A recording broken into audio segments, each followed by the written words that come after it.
Hey guys, welcome back to another video on my channel. Today we've got another mod update, and this is for Gardens Awakens Plus. And this one has taken a lot longer than we expected, just because we bumped into some issues behind the scenes with developing this update. But there is some cool new features, as well as a lot of bug fixes and changes. There is also another reason this update took so long, which I'm not going to reveal, that will be revealed in a few weeks' time. So the first thing I want to cover is data-driven variants. But before I jump to that, there are 3 new mobs within this update. We have the Garden Spider, which is a spider that's been corrupted by the Pale. It has also got some resin in its back, which you can see. Now these mobs do have data-driven variants, and these mobs basically just replace any of the normal variant inside of the Pale Garden.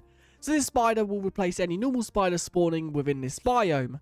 We then have the Cloaked, which is a pale version of the skeleton, which you can see right here. They work exactly the same as the normal mobs. This skeleton will shoot you with arrows of foggy effect, so that is the effect that gives you the fog. And then we have the Overgrowth, which is once again a pale version of the zombie. And they all spawn only within the Pale Garden. Now another thing about these 3 mobs, they will not attack if the creaking is within 16 blocks of them, as they don't feel the need to attack the player while a creaking is there. But if the creaking is killed or destroyed, then they will attack the player. Now let's talk about data-driven variants. So we'll quickly jump into these because we've made a lot of changes to data-driven variants in this update. Every single mob added by Gardens Awakens Plus now has a data-driven variant. So the Ancient Sprite is the first mob, and the thing that we have added here is the eye texture. So you can now change the texture of the Ancient Sprite's eyes. And also another change we've made is by default the normal Ancient Sprite can now be damaged, and this is just so you can remove them from your worlds if you would like. We then have the Cloaked, which takes in a texture and also attacks near creakings. We then have the Creaking Golem, which now has a shield texture. This is the texture of the shield when you apply a resin rune to the creaking. Then I have the Garden Spider, which once again it takes in a texture, it takes in an eye texture,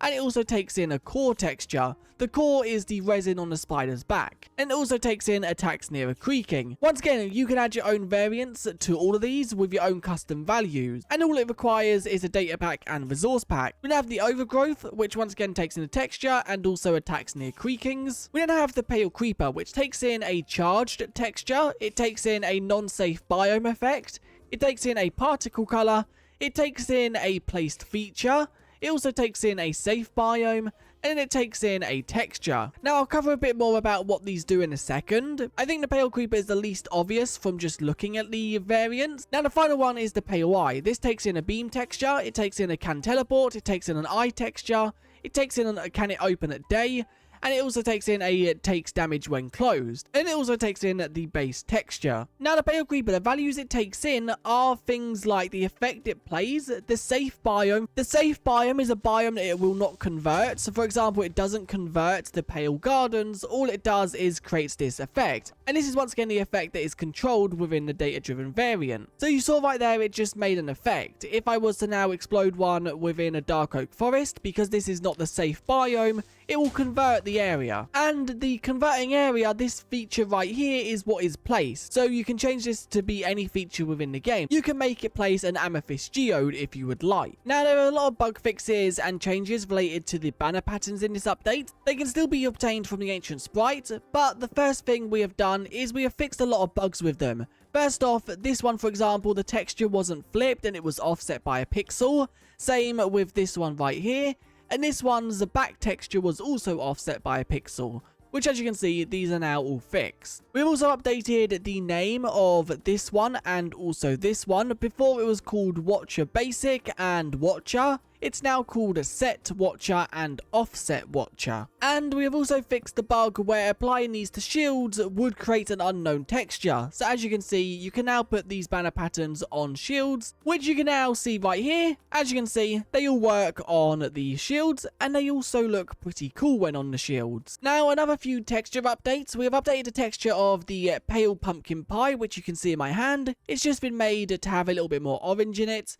And then also the Pale Pumpkin Seeds have also had a texture update as well. Now, next new item in this update is Dawn and Dusk Berries. Now, these can be found scattered around the Pale Garden. It replaces the Twilight Bush that was in last update. And if we fly around this Pale Garden, we should see patches of them now and again.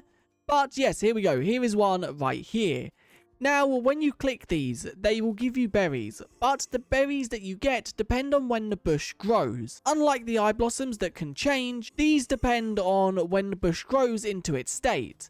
So if I was to quickly just plant some of these down, and let's just plant a few of them, they both place the same bush, so it don't matter what one you plant. If I was to now grab bone meal and bone meal some of these, you can see bone mealing them while it is daytime will give us the dawn berries, which you can see right here. Now, if I was to quickly just set the time to night, now you can see if I bone meal them, they're going to give us the dusk berries. The dawn berries will not change to be the dusk berries. It all depends on when the bush grows into its form with the berries. But one thing to note, the dusk berries are slightly better than the dawn berries, so picking these over nighttime is slightly better for a food source. And when you pick them, they just go down a few stages and then they can regrow. But these do also have another use within the game, which let's quickly just cover that. When trading with the Ancient Sprite, there is now a chance you can get a new item. And also one other change we've made, the Ancient Sprite now has a waking up animation, as you can see right there. Before it would just instantly wake up, now it shows a visual that it's waking up, which is really cool. And we will cover this guy in a second, because this guy has had quite a few changes. So now when you feed the Ancient Sprite, there is a chance that you'll get a Spriteling seed, which is this new item right here. One other thing I'm going to quickly just mention, you can now stand on the Ancient Sprites as well. It does also mean that their hitbox is now solid, so you can't walk through them anymore. So this Spriteling seed is a new block within the game, and this is a new egg. Now, upon planting this down, it will start growing, and it works pretty much the same as the sniffer egg. It grows quicker when placed on pale moss blocks, but it will also grow when placed on any block. Now, this egg will grow, and as you can see, it expands as it gets bigger. Now, once it's to this final stage, it will eventually hatch into a new mob. And this is the Spriteling. This is a baby version of the Ancient Sprite. And we wanted to create an entity that you could move around. So you could possibly get an Ancient Sprite to your base. But it doesn't make sense to pick up this big massive mob. So you can now have a chance to get a baby version, which you can obviously then take the egg anywhere you would like and plant it, or you can wait for the egg to hatch and then you can pick it up within a bucket, which you can now see I have a bucket of Spriteling, and this mob can then be placed anywhere you like once you are ready. Now, one thing to note about this entity, it doesn't grow like other mobs, you need to help it grow. So for example, every 5 minutes, you will need to feed it a duskberry or dawnberry to progress its next stage, and you also need to feed it a water bottle. So if I quickly just look at the data of this entity, so as you can see, it currently has food, which means it will be growing, and there is also one that has water, which once again is currently true. If it is 1, that means it's true. If it is 0, that means it's false. So because it has food and it has water, it will basically start growing up. So you can see its age, wherever its age is, it's currently 1200. If I was to now enter the command again, you can see its age is 1900. Once this reaches, I think the first stage is 6000. Once it reaches 6000, it will stop growing until you feed it water and food. Once you have fed it, it will then start growing again. And you need to do this 2 times. Once you've done it for the 3rd time, it will then grow up into the bigger version of the Ancient Sprite. Now, while we're waiting for these to grow up, let's quickly just talk about the night spore. First off, the item texture has been updated to match the spore blossom item texture. You could place this on ceilings and it would let off the creaking eye particle. Well, that has now changed. You can also place it on the ground now, which you can see right there, so it can be placed on both.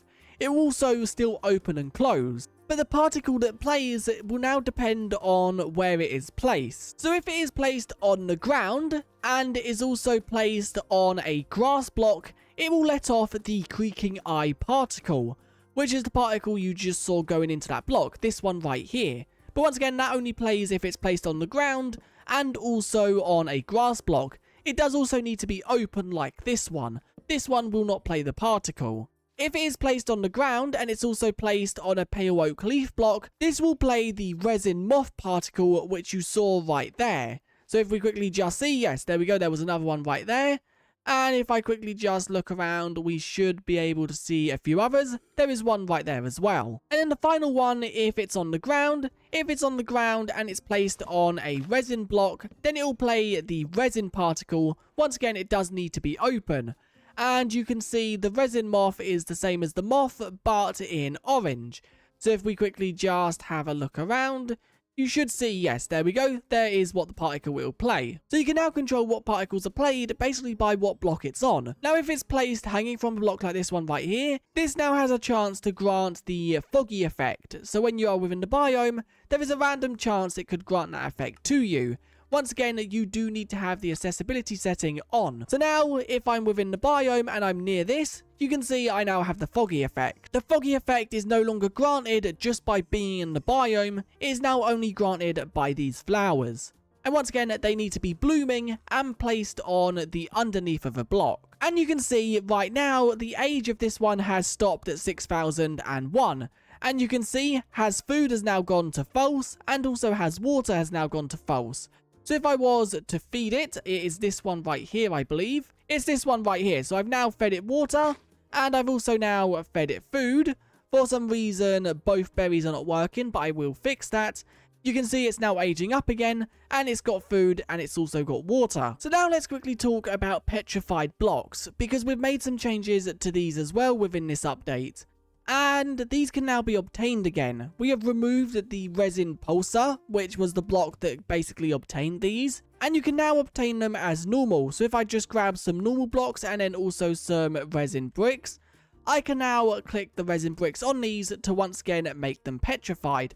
And if I pick block, you can see it is a petrified version. But the change we have made here to stop inventory clutter, no matter if it is a petrified version or not, when breaking it, you are going to get a normal version back, and you also get the resin brick back. There is no way to get the petrified wood block items inside of survival mode. It works with any of them, as long as you have petrified them, breaking them will drop a normal Minecraft version, and also a resin brick. Another change we have made, the sight block has now been changed to the sight detector, which just makes a little bit more sense. And then one of the final changes we've made is we reverted the creaking mushroom block back to how it looked prior to version 2, I think, but it has had a slight texture update, which you can see right here. Now let's quickly cover the POI, which if I quickly just head over here, the POI has been made slightly better within this update.